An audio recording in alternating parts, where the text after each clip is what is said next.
nga peut-être na olinga na kende na yeba bon moi pe na kutana za te na olinga na yeba motivation na ye. Qu'est-ce qui lui a poussé de dire ça? Après lobby papa Wemba pensa te mais Dieu lui a parlé de l'esprit de papa qui animait papa Wemba. Fallait que Nzamba c'était l'esprit parce que l'esprit maintenant faut to bondi ça. C'est pas papa Wemba azana innocent ça pouvait c'est l'esprit. Siko amonika la musa libiso esprit wana na ebité soka la musa on se peut espérer continuer au sala ou poto luka to pamela. Est-ce que tanga lobaki na batu? Alobaki to pamela ngoto suka gawa. C'est ça aussi. Est-ce qu'on a organisé culte, je ne peux pas me l'esprit, toi, le bain est un baise à pratiquer. Il y a que papa Mbazaki un grand spiritus, parce que papa Mbaloba en 1994, il y a 15 ans, papa Mbaloba en 1994, na 10e commandement, aloba qui est na bandeli ya 10e commandement, azolba Maloba mo ezolobana qui banosé na secte moko ukrainienne, qui est la fin du monde aux alobi na 0 heure. Nous sommes en 1994. Bato baboti pana na bango bazamba na mike. Po baye bage mono yo en autorité négative, toi en autorité positive. Na linda bana sur les autorités positives. Hein? C'est le côté aux sentir que mono abota amener le kwanzana. Voilà. Si moi na bonga bota, moi na ngo abota na balolenge wana et que ba para ba kene ko dédier une église et ezalaka et ko sila ou bien c'est toujours continuel. Donc c'est déjà le marque de la bête qui se prépare. C'est déjà l'antichrist qui est présent. Mais Azala a forme nous totalité. Mais il est déjà là, il se prépare. Nous sommes sur Caleb Kimbeni TV et Shalom PPDD parce que vous êtes en train de nous regarder partout où vous êtes. Je vous salue au nom de Jésus-Christ, notre Seigneur et Sauveur. Et je reçois dans cette émission Papa Caleb. Avec lui, nous allons parler sur notre thème qui est Testament. Et notre sujet de l'émission, c'est l'autorité. L'autorité est tirée dans Ephésiens chapitre 6, verset 12. Je vous demande de s'abonner très massivement dans notre chaîne YouTube Caleb Kimbeni TV. Abonnez-vous et partagez les liens entre amis et connaissances pour ne rien rater. Et surtout, n'oubliez pas de liker et de commenter. On en a tellement besoin de vos commentaires. Envoyez-nous là. En tout cas, nous allons être là pour écouter, pour lire vos commentaires. Que Dieu vous bénisse. Suivez cette émission avec toute attention et je vous dis merci. Alors, Papa Caleb, bonjour, bonne santé, bonne nandaku, bonne nyoso. Oui, papa, ça va par la grâce de Dieu. Moi, nous autres, n'ingani moi qui est ce matin, mais ça va par la grâce de Dieu. Nous avons besoin de faire biso paiement. Nous avons battre la biso, surtout que non seulement faire biso paiement, mais article biso paiement dans bonne condition. Parce que nous avons battu, nous avons paiement, mais soit tu as avec qui passe. Oui, c'est ça. Donc même paiement, nous avons donc mais après biso paiement, article biso dans de très bonnes conditions. Et en tout cas, mbote na bande réunion sur bazolanda biso, sengoza ya biso, ya kozala encore une fois par la grâce de Dieu liboso na bino, nzamba zo pesa biso makasi, azo pesa liboso ngolo. Tokutani vraiment liboso na bino, merci. Ndeko na biso za derrière la caméra, merci na bande réunion so oyi babondelaka pour cette émission de loin. Toyebi bino te mais vous priez pour nous, na ba o ba ebisa biso pe aussi toyebi bango ke to bondelaka pour na bino pour que mission na bino kende liboso.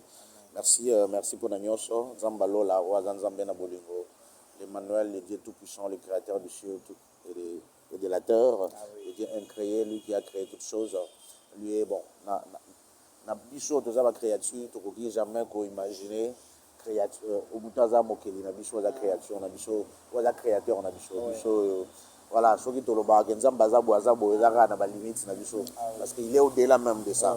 En tout cas, merci Nangolo à Salibiso, na pe Batiki Biso, na Makasi à Pesi Biso, na abateli famille, abateli bandeko, abateli entourage, abateli mboka. Nous savons ce qui se passe un peu dans d'autres pays. Abateli Biso, Ouagante, Moula Inondete, voilà. Et il y a tremblement de terre pour le Congo. Et Topéchi, merci. Et merci aussi. Et le baté Gazan Zambé, Yabamboka, voilà, il a prédit tout ça dans sa parole. Biso Pétang et comme il a Biso. Abattre la bichoté, lui-même va décider qui sera en vie. Ce qui est important pour nous, que tous à l'après. Comme il a tout le monde.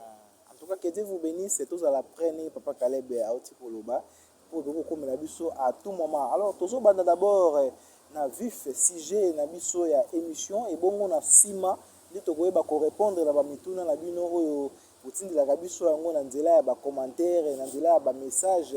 Pe na nzela ya WhatsApp na ba numéro o eza affiché wana.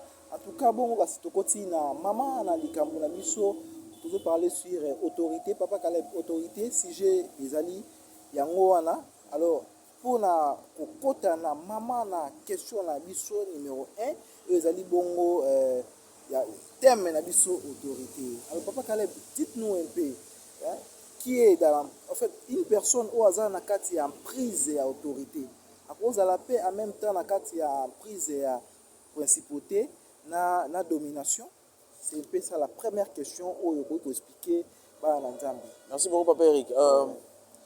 Ezana mutute oyo à cause de la sous l'emprise. Il y a principauté, azala l'emprise d'autorité te azadien. Et donc il faudra d'abord que les autorités passent dans votre vie pour que les principautés, les dominations et tout le reste va au centre. C'est d'abord vous devez être soumis. Soumis par une force, par toutes sortes d'autorités. Hein? D'abord, il faut d'abord la soumis, il faut que les autorités, d'ailleurs même la hiérarchie na bango, les autorités même encadrer tout bongisa ici ka ba principauté ba ozwanzela te. Ici ka ba principauté ba ko kota te bango ne ba yaka na ba bongisi nzela ba zu esika et le reste tout ça dans le monde occulte. Il y a des esprits oyo bango ba yaka na pona pesa biso esprit ya mbongo posa ya mbongo bazali. Dans l'esprit ba yaka pesa biso posa ya nzoto. C'est ce qu'on appelle ça biso tous à la baïni pour ça koyina ya kochola ya kotonga tout ça. Chaque esprit bazana ba yashina bango bazana ba attribution na bango. Mais bango nyonso ana va ba sala musana bango il faut d'abord que les autorités et ya ozana sika na pe bango soya. Mon net sinde toza boye na mboka na biso. Sans l'autorité établie c'est du désordre, c'est la jungle. Donc il y a d'abord l'autorité d'une nation et après le reste va être bien fait quoi. Donc ça se passe comme ça. C'est d'abord les autorités, après le reste seront bien faits. Ah oui, en tout cas, que Dieu te bénisse d'abord pour l'éclaircissement. Maintenant, c'est quoi un peu conséquences ces animes pour la jarre physiquement comme ça, papa Caleb? Bon, il y a plusieurs conséquences, il y a beaucoup de conséquences aussi. D'ailleurs, les anabatoyo kao azara babengana 500 démons dans zoto nae, babengana 5 démons dans zoto nae, babengana 10 démons dans zoto nae. Muso soza teka kendo au contacter yango, bien sûr on va parler de conséquences. Muso soza ka vont na moni papa Eric na fiancé na ce pays na bilulu la on a besoin za kati na et pousser parce que sur ça trésor que na s'auto détruire. Voilà, ana pour ça na na s'auto détruire. Alors ton ça na ba pour ça plus dans ça la yango plus dans ça ko s'écarter dans Nzambe, vraiment na zo ke ni musika na Nzambe. Et pour na faire face na yango et aussi ngana décider ko bunda. Parce que Nzamba ko yede ngana bitumba na ngai. Mais Nzamba yo bunda bitumba na ngate songa mona bunda telemite ke na bina bunda yango. Eza lo kwa neti na zaboyo na lobi na bunda na papa Eric. Alors sikoyo na bengi madini ya côté langa madini tanga zoya ba mo amoni ngana to kona biso solo la. OK. Ouais, un peu. Donc ça sens. Il faut d'abord que ngai moko na décider il y a côté les maillots le bapina qui était donc muto na zo bunda na ni ko fali beka mais pour que naza na force ya likolo oyo ko sunga na bunda na il faut na be l'intervention. Ouais, donc c'est dans ce sens mais songa mo na za prêter yo ya te. Donc c'est comme ça aussi hier yo ko tabitumba rande babi il est là il est devant la porte et il frappe ouais ko yo ka mo ngona afongoli ya obota oh liana yo supena donc ça se passe un peu comme ça donc au moins na mutaza na plusieurs bitumba tout hier rapé ande na yito loba na luli moi ça papa Eric na bimina e aussitôt que na bimina e bilobi wa bimina ndumba ko mindumba wa bimina ndoki a ko mindoki so na kati na il y a plusieurs esprits et continue donc so kaza ngo 4 il y a tika na denga la jude lobi na so na moni moi so mso le kana luli na bimina e ouais c'est comme ça que tu commences à plusieurs esprits dans notre corps plusieurs d'ailleurs ngana ko pesa e ya msusu deo nakuta na msusu te so yaza na 12 ngara wa pesa e moko na deo na zwaki pa mo série na pesa e moko 6 na ye comme 7 donc ça se passe un peu comme ça kokuta na msusu elle en a 30 ouais voilà et kokuta na msusu yaka moko mais yenda za chef ya bataillon donc la kati na ya za accompagner na ba légion ouais il se passe comme ça donc c'est cet esprit donc les conséquences sont terribles les conséquences c'est la destruction. Et parce que le voleur là comme la Bible nous dit il vient pour détruire égorger et tout ça après il va s'en aller donc Moussala ya Satan on a ça esprit on a ça nous détruit vraiment de nous écarter de la présence de Dieu. Bakaleb oinimiraka pona koyeba batu oyo baza sous l'autorité na émission tout ça à la fois passée alors ba signe nini nde oyo to ko ba parents ba ko comprendre sur bana na bango ceux qui réellement vivre dans l'autorité. Ok, merci. Ça, c'est une bonne question. Merci, Papa Eric. bon neti na bato baboti bana na bango baza bana mike mpo bayebaki mwana oyo ana autorité négative to ana autorité positive nalingi na bana oyo basur les autorités positives c'est le côté oyo ozosentir ke mwana abotami na eloko ya nzambe voilà eza mwana oyo ntango abotami eza ke soki mwa kobela yo parent oza na mbongo to monika bandika maladi ekomosenga bokende hôpital occasion moko eyamba mo ya mbongo soit motu moko obenga bino kaka boye dale pamba ndeni boza bien kuna ntango olobi te mwana azobela ok ça va nanga kaka napesa bino mbote bon ok aloko azobela na otinda bino quelque chose sans que bokozwa même makanisi na yo soki jour yango papa asalaka ma bacope tout ça jour yango okenda ose retrouve makasi na cope montanga azokenda susa mwana so bazala so bakomotanga so babengani kaka na classe omona ya mosusu yo papa na oyebi te babengani na classe okende kuna journée ezalaki un peu compliqué mais aussitôt que monika yango bato ozonga ndako boye opération moko boye aussi mbongo ebele bazalaka bana ndenge wana et bazalaka mpe bana oyo bon ça ce sont des choses c'est biso so bokomi oloba ngo todérange bino mais je suis obligé on a déjà pris des risques je vais le dire bazalaka bana oyo babotamaka na batache noire oyo tobengaka bakoko Oui, très bien. Oui, très bien. Laissez-moi caquer mon. Voilà, batache moom so ezalaka mona awa mosusu mona nsima litoi mosusu partout kaka eza na nzoto so moni mwana aza na elembo ndenge wana aza na eloko kati na yo fo olandela fo koencadre kolinga te atuka memai na nzela nzambe aza plein d'autorité kati na ye aza na eloko mpenza même yo moko mokolo soko oza ndenge wana ezalaka mpe bongo ezalaka mpe même na biso même mokolo ezalaka o mutu azoka neti liso ebeta ngai so liso ezobeta ngai seke likambo so liso ebetinga seke mbongo eza bato baza rempli na autorité na sens wana bango wana baautorité bafungolaka basens wana e mutu aza rempli d'autorité rempli de puissance eloko wana esalaka ye soki danger moko ezoya to eloko moko malamu ezoya donc le deux nalobi d'abord le côté positif voilà maintenant dans le côté négatif ezalaka beaucoup plus omona mwana a déjà aussitôt qu'abotami il amène beaucoup de choses à la maison oyo eza badégâts na ndako il amène beaucoup de choses depuis qu'abotama et la plupart des cas soki abotami ayaka d'abord na bacirconstance moko trop difficile bapara baluka bapesa komo mobo soit oyo ezosignifie bacirconstance abotameli mingimingi oyo soit bokomo ya grâce komo tout ça so tuniono nayaki ya mosusu tout ça na baproblème yango bapesanga grâce et tout ça mais aussi na kobotama na ye ti akoli azaka mwana mo remarqué que depuis mwana abotama il y a trop de problèmes dans la vie voilà soit akoya bandeko balandi ye na nsima depuis que ye abotami bayeya na ye bazala so bacondition bien te depuis que ye abotami ye nde moto balinga beaucoup plus bagate ye dans lui bino bozo éduquer ndenge wana te mais dans lui vous sentez un peu le côté un peu égoïsme vous sentez un peu que moi moyimi nde tolobana na lingala mono donc alingi déjà soki ka bazwi eloko apesi ya na ye alingaka te mais bozocommunique yango te parce que topesaka l'homme donne que ce qu'il a yango nde topesaka bona bozosentir mpena ke azalaka leka ya oyo bino baparabole atambola olenga nde donc au contraire asepozaka oyo alingi tout ça et d'ailleurs soki mpe amoni neti mama na likambo azalaka mwana oyo kaka neti aza songere de bomwana afundaka facilement quoi na likambo boyebi ke jamais mwana koloba ngo omoni ke ya lobe na kati na ye un esprit de l'autorité qui le domine oyo eza wana juste pour diviser et tout ça pour permettre à d'autres esprits d'entrer dans cette maison là et aussi soki moto wana akoli oyo azalaka rempli na autorité mingi oyo bamiyebaka déjà siko akomi nani soit asimbi bapouvoir ya autorité bakomaka soki akouche na mwasi po mwasi eza vice versa mwasi baza rempli na autorité bazalaka ndenge wana so nasi abimi na mwasi peu importe temps osala ya relation sexuelle momona koenjakeleka une fois na première contact na bino moni première fois bokutani na ye olingi mwasi yo mobali olingi mwasi to mwasi alingi mobali mais première fois okutani na mobali wana peu importe temps salaki na moment relation sexuelle mayeba otika se maska une fois peu importe le temps soka mwasi pe omona abimi na yo soka atango bosali tant tout ça tant ka yo mobali otiki semence apa bio mona créer lo mo boboka bwana la premier contact na bino yeba déjà que lo mo eleka ya kolinga te bosisa ndenge donc baya oyibaka soit autorité monika tina yo parce que lui elle est remplie des autorités négatives et de même avec mobali donc tout ça moi bamsuka lo bara bon asalinga pe bongo 3 ou 4 fois to message na biso na ye tout ça aumelaka na ye Ouais. mais semence na ye soit ka une fois na asi bato ebele soit na premier contact ou na deuxième contact troisième contact en tout cas là il faudra kolandela C'est ça. c'est pas du tout normal. c'est pas du tout normal. Voilà. Na autorité positive, parce que tu as parlé de ça, hein?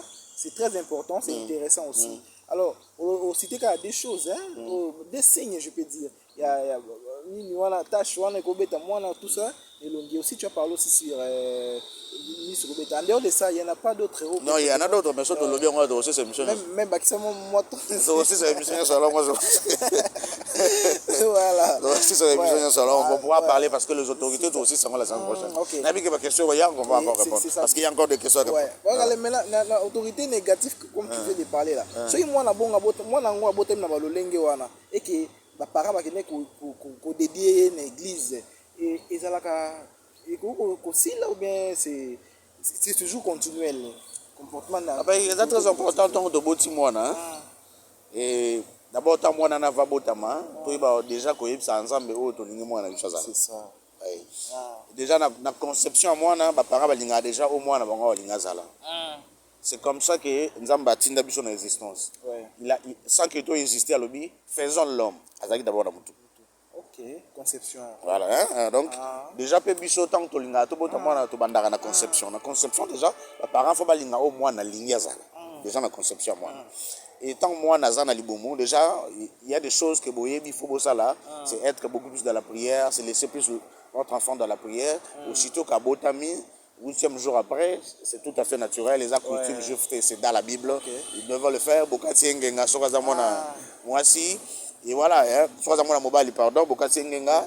Et Sorazamona Moasi, Papa Sombelagae, Lamba Mogo, il y a cher, c'est l'homme moyen. Ok. Pour moi, moi aussi. Habite ce qui est bien, on va les agaper moins le retour. Alors, c'est important, mais après, il faut après que ça, la nuit soit après 8e jour, maintenant, il faut que nous ayons une église.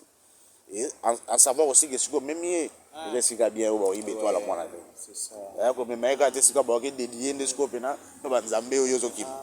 donc, même bien, vous avez confiance à pasteur Nabino. Le lot, vous avez comment, d'où c'est ça le pasteur, mais il y a la confiance, c'est ça le mal. Hein? Oui, c'est ça le mal. Donc, là, vous êtes aussi sous l'autorité de ce pasteur-là, vous êtes dominé. Là, c'est pas du tout normal. Mais vous voyez, ça, c'est notre église, je confesse à notre pasteur. Alors, au salut au fond de Nayo, même moi, on a une église, on a dédié mon pas Nzambé. Et pour continuer, on a encadré tout ça. Cela est très important parce que l'environnement et tout ça, nous a toujours difficile. Mais aux parents, il faut toujours, de temps en temps, parler des bonnes choses. Et pas moi, peu importe si tu as un peu de temps, c'est très important. C'est très important parents. Même si aux autres, la 5 ans, déjà de dire des choses pour eux. Si on appelle la mouki, déjà de dire des bonnes choses pour nous dire qu'il est ok. Aux appels, c'est comme ça, il faut toujours dire des bonnes choses. Cela est très important pour votre enfant. C'est très important. Il y a comme l'église, dit Papa Caleb a Otikoloba. En tout cas, je vous demande de vous abonner très massivement à la chaîne Nabiso Caleb Kimeni TV et vous continuer à partager les liens entre amis et connaissances pour vous raconter la émission. Papa Caleb, quand tu as parlé de l'important dans l'église, tu as parlé de l'église. Alors, quel est l'impact des autorités dans l'église? En fait, l'impact des autorités dans l'église. Bon, je ne sais pas, c'est les autorités négatives ou positives? Bon, dans l'ensemble, en fait. Maintenant, tu as d'abord une autorité positive. Ok. Après, en fait, ils empêchent que Naruto le bandé sur le plan négatif autour d'un bandeli. Mouta koko la dominer dans la principauté, à cause à dominer, voilà, la domination, excusez-moi un peu la tautologie, ou on a d'autres choses, ceux qui ont autorité, ceux qui ont corps. Maintenant, ils appellent sur le plan positif. Voilà. Principauté orienté, autorité négative orientée, et tout ça orienté, ceux qui ont autorité positive, si l'homme est rempli de l'autorité céleste. Donc, sur le plan, je réponds à la question, donc sur le plan positif, c'est très important, ceux qui ont l'église, le pasteur, la seule autorité de cette église, le fondement de l'église, c'est Jésus-Christ. Alors cela est très important parce que dans l'église, on va couvert par le Saint-Esprit et il n'y aura pas des attaques un peu, toutes les déesses là et toutes les choses là, il y a déranger. Moutou est rempli de l'autorité et Moutou a la capacité même soit lobby malobana et monde amuli les linga. Maintenant, par Kalebe, l'autorité négative dans l'église. Quel impact de l'autorité négative dans l'église? Son impact, ça va rejoindre la première question. Son impact, c'est que à Europe, ça accès. Donc, ça le roi net, mutumoka ya fungoli porte et le reste, tout sort à poubelle et bandu goyo kota. Ouais, alors après ça accès et voilà, parce que son autorité déjà va dominer nous autres. Ouais. Au commis par na bango, le reste des esprits, va comme ça va mono le roi net macaque, le roi singe. Donc voilà, on a beaucoup plus de et le reste là est comme une poubelle. Donc l'esprit ne se bat pas comme il ça la baline. Donc ce que aux églises, pasteur a rempli des autorités un peu négatives. Voilà. Obimé yoza mundi na illustre exemple moi obimé na pasteur na bino monique malgré tout azo qui t'a mangé ga une fois faut comprendre que ah wa mabezali après bani vous expliquer non moni naza kolemba tout ça à moins que peut-être ça na éjaculation précoce excusez-moi ça la émission bana mkepe voilà justement un peu tout que loin qu'on a voilà à moins que peut-être atiki semence na pour aza malade voilà tout ça bon voilà mais bon ça peut se comprendre, mais déjà, bon, Moutalingue Kobo, ils avaient fait prendre des choses dans d'autres. Voilà, donc, alors, ceux qui Moutaza, le Lengendengona, c'est, devez comprendre ici, il y a trop négatif, il y a peu de choses négatives, ou patron ayo et tout ça. Donc, on peut ça vraiment accepter, surtout dans l'église, où il y a bien mis l'église de Dieu, parce que il y a les labino rapports, pour que nous autres, ils ont la récepteur, il y a tous les esprits, ils sont capables de ça, ça, là, non négatif. Ok, en tout cas, merci beaucoup. Que Dieu vous bénisse parce que vous avez belé, vous continuez pour vous soutenir l'émission Oyo. Il y a la prière, pour vous soutenir l'émission Oyo. En tout cas, la motivation, vous avez une élection message. La personne qui Oyo, bazan la poto, vraiment mambote belé, et bazan la intérieur, on a vu sur l'intérieur, mambote belé, pour continuer pour soutenir l'émission Abisso. Toujours procéder toujours dans l'émission Abisso, tout côté bon na motuna Oyo, et pour ça là que non. Et faire comprendre la réalité est belle. Alors, Papa Caleb, parmi les autorités que tu as citées, l'autorité mon DS Europa. Si tu te rappelles encore DS Europa. Alors, quand nous allons nous qu'est-ce qu'on vous a dit de lui? Et aussi, même si un peu binoni, na temps où tu allais pour la Europe, na temps actuel tu allais quoi. Ok. Merci beaucoup, Eric. Voilà, tout le monde est un peu compliqué. On va essayer de reprendre. Alors, bon, en fait, la DS Europa. Europe aujourd'hui. Na Babylone, Bando Benga et Madouk. Bando invoqué comme Madouk et tout ça. Voilà, Babylone, le porte de Dieu. Voilà, le porte pas de Dieu avec un grand, notre Dieu créateur, mais le porte de Dieu minuscule. Et Azaki protecteur, il y a cité. Europe a protecteur, la déesse protecteur, il y a cité. C'est elle qui donne la paix. Et il y a un diriger. Bateau dirigé sous son autorité. Bateau a une facilité à manipuler bateau. Il y a gérer bateau dans le lingue bango bateau na balingi. Ouais, donc vous avez vraiment esclaves à bateau. Et bon, s'il faut répondre directement aussi dans votre question à ce qui concerne l'Europe actuellement. L'Europe avec l'Italie, et ça n'a pas pour que comme première puissance mondiale.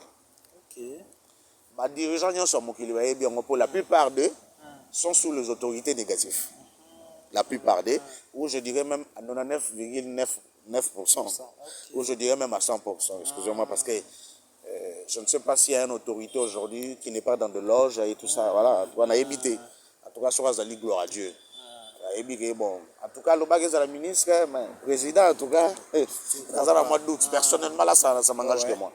Alors, au-delà que Chine a au salana ici, au monité Chine, Migolo a bondissé aux États-Unis, au monité Chine, ici, Migolo a attaqué l'Ukraine, tout ça. On est comme la première puissance mondiale.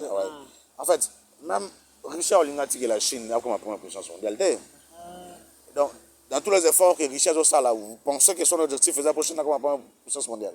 Ou vous pensez aussi que Chine, Richard Ossala et tout, que pour Chine comme la première puissance mondiale, ou vice-versa. Non.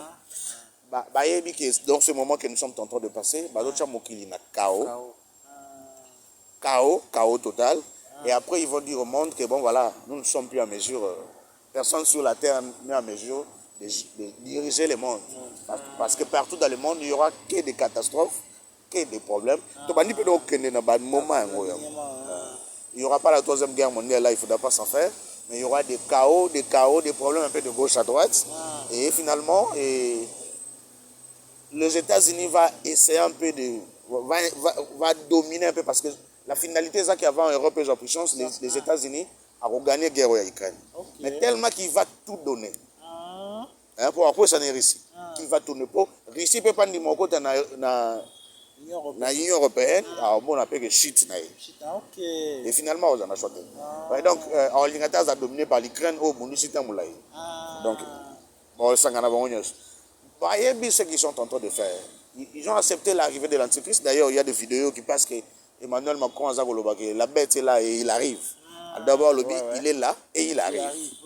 Donc, voilà. Donc,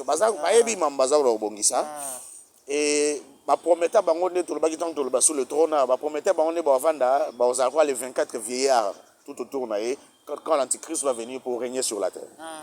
Tout autour, ils auront tous les bénéfices du monde. Ils vont préparer pour que l'Antichrist aille. Et ce qu'ils vont préparer, tout a été prédit dans la parole de Dieu. Donc, cela est très important. Donc, et l'Europe se prépare parce que voilà, la grande déesse, maintenant c'est le temps que voilà, va préparer le grand maître, l'Antichrist et l'homme de 666 à Yann Senamoki. Comment il s'appelle encore? Elon Musk, je crois. Elon Musk. Voilà. Et à préparer ça, la mission à piste, donc, c'est déjà le marque de la bête qui se prépare. C'est déjà l'Antichrist qui est présent. Mais on a formé la totalité. Mais il est déjà là, il se prépare, avancement technologie et tout ça. Bon, ça, il se montre, là, ils ont contrôlé, nous avançons vers là. Le lot est commis, voilà, aux États-Unis. Je crois que au Solana, il y a un peu Maman Nancy, je crois. Maman Nancy qui était Maman Nancy Toumba. Dans mon avis, il y a un peu ça partie aux États-Unis. Vous imaginez un peu, non? Donc, le monde avance tellement que tout va être contrôlé. Maman Nancy a continué de l'angle sous, a continué de l'OPT, ce qui est aux la marque de la bête. Il y a un moyen de sauter pour eux, de code, de l'excellent téléphone, et tout ça, soit à ça va être du chaos. Suffisamment. Tout se prépare. Tout se prépare. Avec l'avancement de la technologie, surtout avec la mise en place, il y a 5 jeux par des Chinois, tout se prépare. Donc, il faudra que voilà, l'Europe, qui joue ce rôle avec l'État qui est grande déesse, a préparé le continent à dominer Mokili. Notamment avec l'Afrique du Nord, avec la Libye, tout ça, et on peut un peu tout ce phénomène qui passe là-bas. Ils ont préparé aussi le chaos pour que va accepter facilement. La Libye, voilà, la Tunisie et tout ça, on y est. Et tant qu'on parle de l'Europe, ils ont l'Europe, ils ont évité. Ils ont la Russie, ils ont la Turquie, voilà. Et ils ont la Ondeng, qui à l'époque, il y a l'Empire romain commence à dominer. Et ils vont aller jusque de ce côté-là, Iran et tout ça, voilà. Mais avant tout ça, ça va être d'abord la chute. La chute, pas totale, mais la chute des États-Unis. Avant la chute des États-Unis, la chute aux États-Unis, après, voilà, Iran a roté les mains, appuyé par d'autres pays. Dans moi, chute, il y a les États-Unis, on va attaquer Israël. Tout ça va se préparer comme ça. Donc, et l'Union européenne va se mettre debout et ils vont dominer le monde. À travers l'RDS, on va gérer comment il est orienté. En fait, en fait, c'est pas aujourd'hui que tu as parlé avec ça. Donc, on l'a vécu il y a longtemps. Tu as parlé ça depuis il y a longtemps, plus de 15 ans passés. Et les lots, tout le monde a dit non, guerre et paix à Ukraine, net blague, net qui non film moko boye, et bana pe kan net aventure, et zo kokisama. Petit à petit, qui ne peut vers makambu yango. Je ne pas parler tu as cité le nom de Elon Musk. Alors d'origine africaine. Oui, Elon Musk. D'origine africaine, mais c'est lui qui a eu la piste pour la route, tout ça. Maintenant, l'Afrique. Et en fait, et même Mokili, ils ont accompagné Mokili vers la fin du temps ou bien parce que la personne, ça même la piste, c'est l'Africain. Bon, on pas noter, mais un jour on va revenir, on va parler aussi sur ça. D'abord, on a mis sur moi de Salamana. Si on a bien que Nathan Dozali, Afrique, joue le rôle pour l'évangile à Souka. Mais après, si je joue le rôle l'évangile à Souka, c'est l'Afrique qui va vraiment pousser l'humanité à être dans l'abomination. Na évité na choquer peut-être à Hollande, peut-être que l'on a le jour par Hollande, pas mouton, sous présent enseignement occulte. Kobima na muninga no mobali ya lisomote. Vous comprenez? Oh. Non, mais là, qu'est-ce qui est péché? L'acte, voilà. En fait, on l'a bien acte. Ok, on a qu'à se retourner un péché de l'autre côté. D'abord, péché de l'autre côté, c'est transgresser la loi. Or, sur le a dit commandement, il n'y a pas interdiction, il y a coucher avec l'homme, ou la femme avec la femme. Maintenant, bah, le bien à Lévitique, je crois, 18-12, coucher avec l'homme, c'est une abomination. Ok. Bangaki, hein?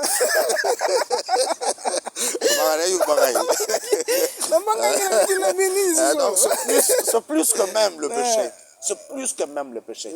Donc, toi, ça a domaine, on a un mouton, aïe. Ok. Il ne peut plus revenir. Donc, évitez quoi. Donc, yo moto nzamba sali yo moto, mi komisi nzamba sali yo mobali, yo komisi mwasi. Yo moto nzamba sali yo mwasi, yo mi komisi mobali. Bon, na mona babe na l'église. L'église bon, nzamba mawa, ils a pas ça bangolo, hein? Voilà, mais en fait c'est plus que ça d'ailleurs, c'est extrêmement grave. Et l'Afrique va amener l'humanité à l'abomination. C'est cette abomination de Salaki. Nzamba yeba na ko détruire Sodome et Gomorrhe. Ça c'est même pas l'Europe. L'Europe va jouer son rôle de dominer tout ça, mais les Africains, parce que les Africains on est voilà, parce que quand Dieu a écrit dans le temps que le monde est encore monde, dans les premières civilisations, Dieu a combattu avec l'Égypte. Oh ouais. Ouais, non? Oui, avec le Dieu de l'Égypte. Et parce qu'il y avait beaucoup de choses là-bas, puissance. L'Afrique va jouer encore le rôle. Dans la première puissance mondiale, mais l'Afrique va aider la première puissance mondiale. D'ailleurs, l'Égypte, c'est un Bible aux l'Union européenne, empire romain. Donc, l'Afrique va jouer ce rôle-là parce que l'Afrique sait comment adorer Dieu et l'Afrique sait comment se détourner de Dieu. C'est pour nous côté. Donc, on dit ça, tout le somme, tout le monde la bongi, mais Afrique au sala. Et les gars, ceux qui te confient de monde. Ok. En tout cas, je tiens à vous signaler, tant que comme on a si jeune habitué sur les trônes, tout ça, on aura... Ouais, la bangagi vraiment. Maintenant, tout ça, on aura en parler, tant que comme on a si jeune habitué sur les trônes. Je vous demande, pour s'abonner très massivement, pour rater vraiment l'émission OOT. C'est vraiment une découverte. Oh, Papa Caleb, alors, bon, c'est une question d'actualité. Je tiens encore à vous rappeler pour s'abonner très massivement pour la trône. Alors,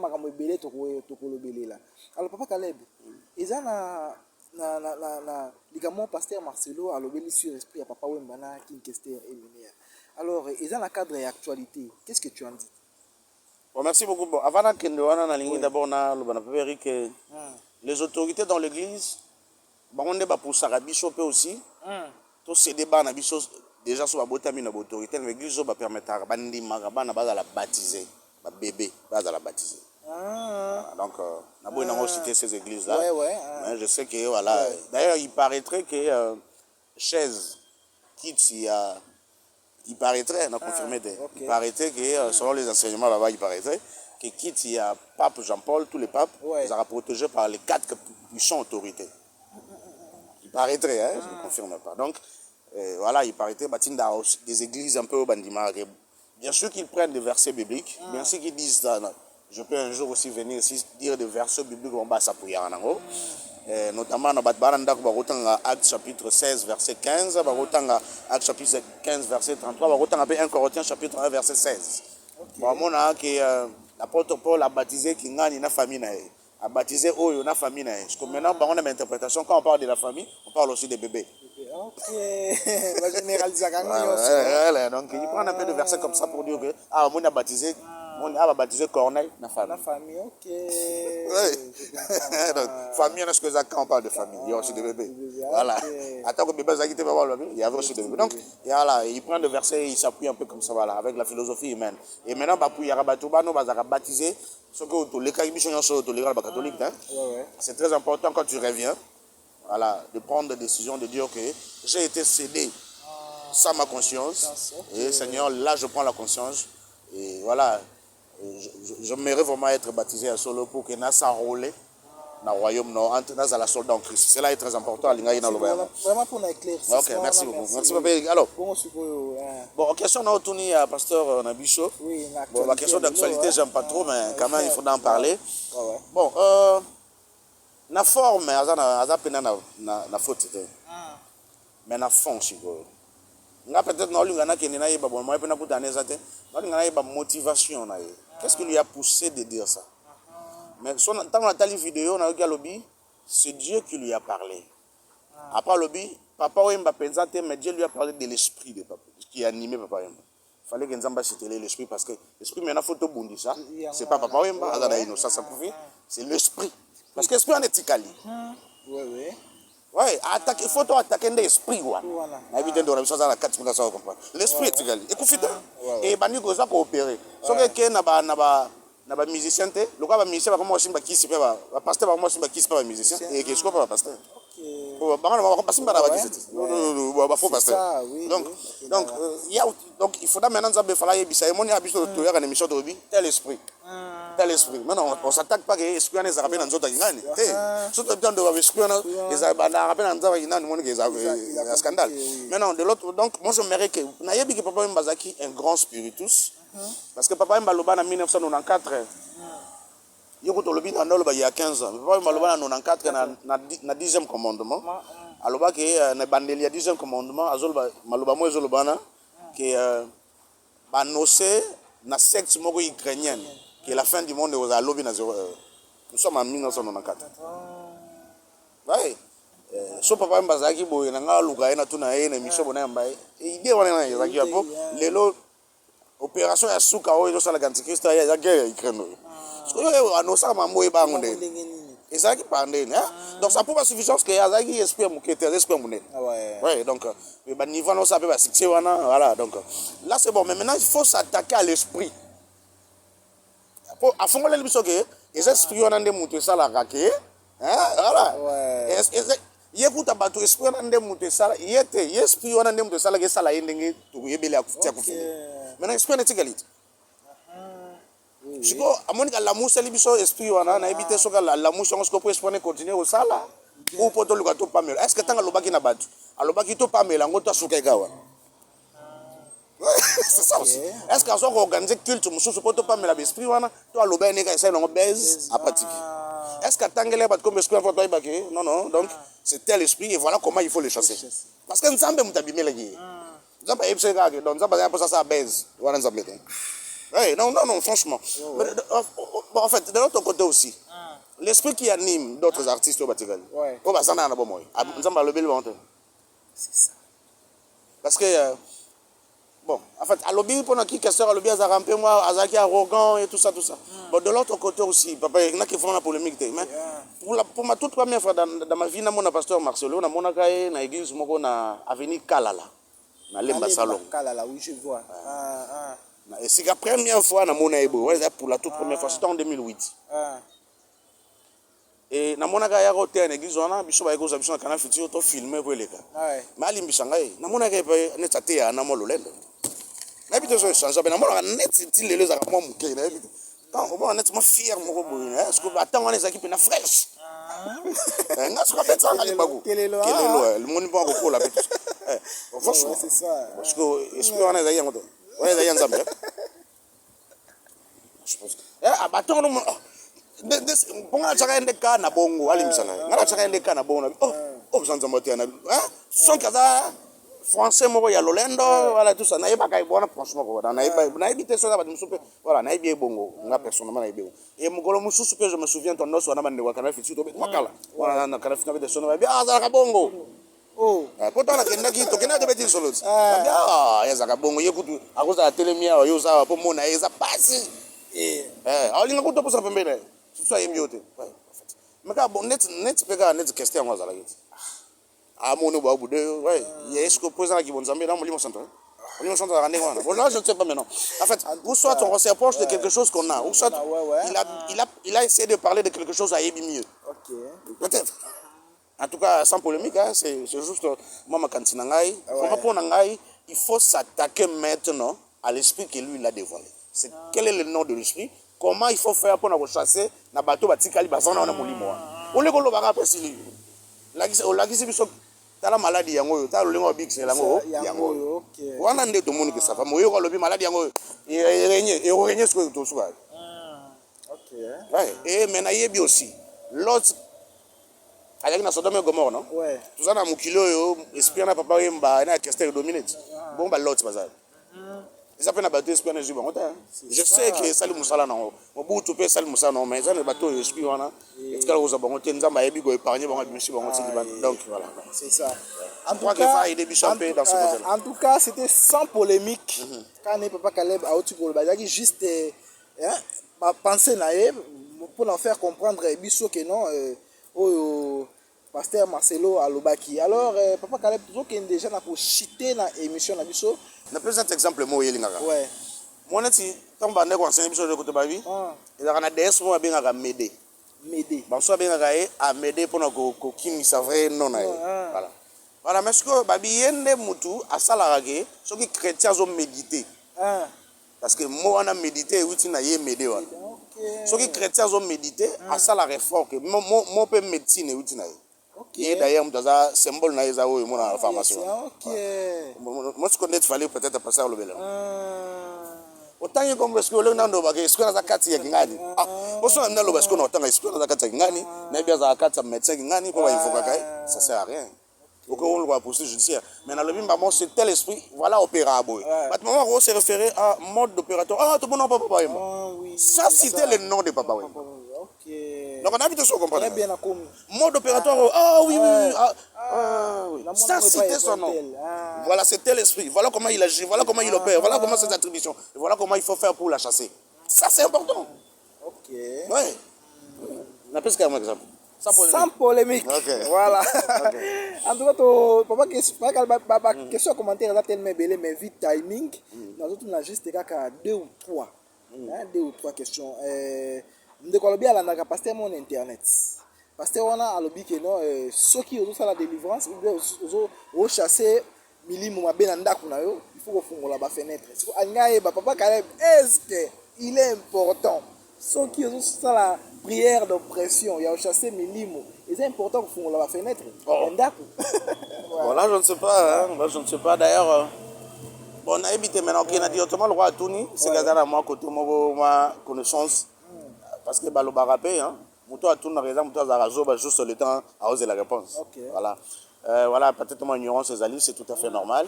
Il y a on a tourné. Bon mais moi je pense que il faut naïe bisande gona boy. Esprit à pour ça te gabi na porte, abi na fenêtre. Ouais, esprit à pour ça na te. Exactement que esprit que faut quand pas so ba eli au culte. Que to limite bon de la fongola la fenêtre, comprend déjà que culte so yo. Et ils a régi la règle na ba principe, ils a sou ya nzambete. Parce que ça d'abord ba règle na principe, ça rien à voir avec le monde spirituel. Ils a ba règle mon peut-être à apporter tel esprit. L'esprit on n'a pas la facilité à bout du esprit ya continue kati asenga va porter dans fond. OK. Hein pour aille bandé nini alors ils sont allés direction moi donc appeler bon direction il y a ba neni babima ma réalité que ça vient de Dieu et c'est là tout ça en fait et qu'il faut carrer ça la manding wana non d'ailleurs esprit un jour na sa prière mon boy et tant on a une réception il y a l'eau on a bengi ngana yebi que porte fenêtre fungwa qui peut ba rideau zo bouger oui mais mutu do la na kao bon même ça la muka ki ya on ya ngamona que fenêtre zo fungwa ya ngamona te que fenêtre zo fungwa ya ngamona que fenêtre zo kanga ngamona même pas on peut on c'est anga ine mno sentir. OK ouais même ça la muka ki na butu anga la muka pe anga tala gamoni mutu yo zo sambela na on va pas yebeke yo muta makambo on ça mamna anga ki ne pas se soulager pas zone mais ngai na sentir que porte fenêtre fungwa mi pépé tout ça rideau pénézone mais ça rien à voir on a ça rien à voir avec le monde de l'esprit et n'a pas personne là qui fenêtre na ego kanga fenêtre te na suka OK na si ça qui na zone na mbetu na lali fenêtre ça ego kanga ma pe na tongo to fumol donc dans le monde spirituel ça rien à voir avec toutes ces choses là et toutes ces logiques là surtout dans le monde spirituel de Dieu qui est le créateur de toutes choses. Et même dans le monde d'un l'esprit négatif, l'esprit n'a pas besoin que vous le porte pas bien. Non, non, non, non. L'esprit a tout simplement besoin du nom de Jésus-Christ. C'est tout. C'est dans ce nom-là que tout genou fléchit. Voilà. Atapona moto azobondela abwaka mai na ndako avant bondela ou bien azobondela abwaka mai tout ça la pratique on appelle c'est toujours les mêmes s'il y a un apôtre, s'il y a un disciple de Jésus, si voilà ou à Sala Yango, alors on a une photo là yango. Si c'est recommandé dans la parole de Dieu, là c'est bon, mais comme c'est pas recommandé dans la parole de Dieu, si le Saint-Esprit vous convainc de le faire, je crois qu'on convainc deux fois, trois fois, on convainc que juste une fois parce que la mode opératoire a beaucoup loin. Mais le reste, moi je pense que vous allez important pour que vous allez sinon il comme voilà comme pratique occulte. Ok. Alors papa Caleb, il a bien moto à loti, azo aspirer à moni fourmi au termite. Batunga ba termitaire voilà. Angaye ba vraiment soki niveau la kisanini. Bon maintenant atteindre abisoka contenu en d'autres parce que elingo la kisake c'est un homme où azana projet à construire na katinaye. Voilà, c'est quelqu'un, soit il faut acheter dans le gloire à Dieu. Voilà, voilà c'est que ça moutou a appelé voilà de construire de grandes choses. Mais ce qu'il faut naïe bah contexte pour toi bah ce qui on a au bas. On a que toujours demain en d'autres il faut toujours savoir le contexte. C'est très important avant voilà. Avant Yaboye bah tout ça. On dit même à le roi égyptien a bombé là Joseph Ndoto, mais Joseph a ndeko yepsena olotaki boye. Après là ici boye. Ok, je comprends. Voilà. Avant dernière question la biso, mutu ndekopé à l'autre qui a lobby amoni papa le ki na bango akufa il y a longtemps. Mais papa le ki na bango na kata ndoto abimeli explication de tout d'abord vraiment moulaï mais na bien peu ko réduire ango. Abimeli abomi lézard, nyama lézard. Siko alingaka yeba sans nyama lézard, qu'est-ce que ça signifie quoi tout déjà? Bon, abimeli, bon, voilà ce qu'on a vu, il faut pas répondre pour un sous timing. Il faut comprendre le contexte, il faut répondre un peu mal. Voilà. Abimela qui est en fait, c'était d'une manière qu'on doit défendre, quoi. Et Nana Bomagi. Et en plus, papa qui n'a pas abimeli, comment il la langue oyazo yokate en fait. Il parlait du Swahili et pourtant elle est de Bandundu. Okay. Maintenant, sur le Swahili. Faute de temps, j'aimerais bien que Toyo qui a boé après et Zala réponse à l'émission de ça. Oui. Alors pour terminer, tu avais parlé sur les dettes. Alors, l'Ingen n'a pas se faire face à l'Ikambo et à la dette. Ok. Bon, en fait, d'abord, l'esprit on est d'Arabicho et c'est d'Arabicho tout des faga. Les Arabes que tout ça sous l'autorité de. La parole de Dieu nous dit que Bisso te défie, mais te défie. Et ce qui te défie, tu peux déranger tes potos soyango. Photo bagenza toucher à ça ni à photo. Ouais non alors mutumo lo balanga mais ce qui bon c'est que les interdits na chrétien ça là bongo. Voilà.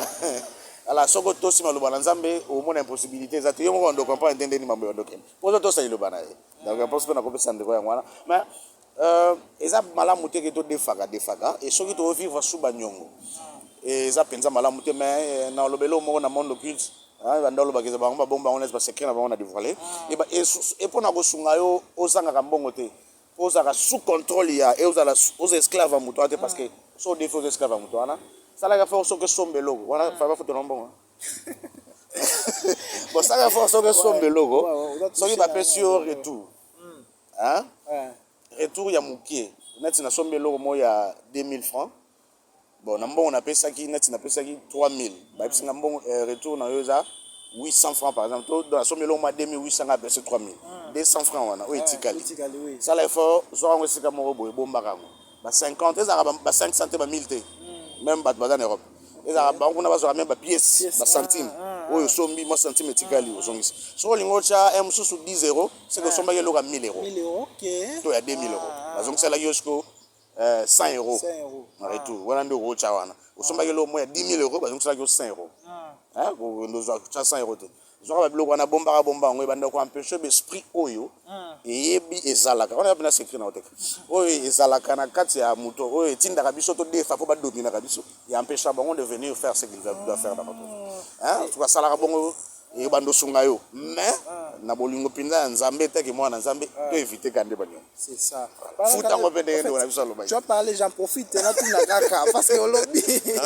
Si comme moi on a tout ça là mon nini oh zotia katia il faut faire comment avec ça. Bon et bando permettre que ce que bando mona que aux ana facilité aux occasions moko boye ya mbongo ebele pe mbongo wana mutu moko yeso ke na monet wana ba charge belé mutu moko oya ezaka na ba montant moko boye yango memi komelela montant yo oyeba te mi komeli mo appelle moko mutu ma biso abi na lota qui par exemple ton nzamba lobeli nga oza ba mbebele oza net okangama eza problème non non na ba nyonga ba tout mona ka yo betel so eza combien amuntu no bengo yeso ka ota na fute longo so tango ya ko tindelo bonga fute yo zo futi mono jusqu'au mbongo na nyonso ba sentiment va aller faire un don.